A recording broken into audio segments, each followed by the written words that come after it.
मित्रों, मणिपुर का 3000 साल से भी पुराना भव्य इतिहास है।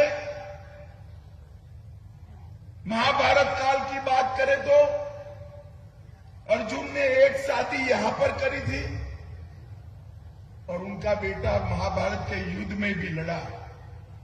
इतना पुराना छोड़ दे तो भी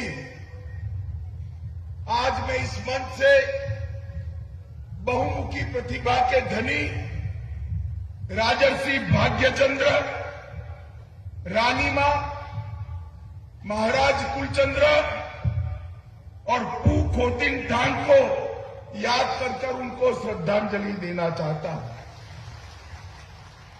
महाराजा कुलचंद्र ने अंग्रेजों की गुलामी सहन करने की जगह उनके सामने संघर्ष किया और जब युद्ध हार गए, अंग्रेजों की 5वीं ताकत के सामने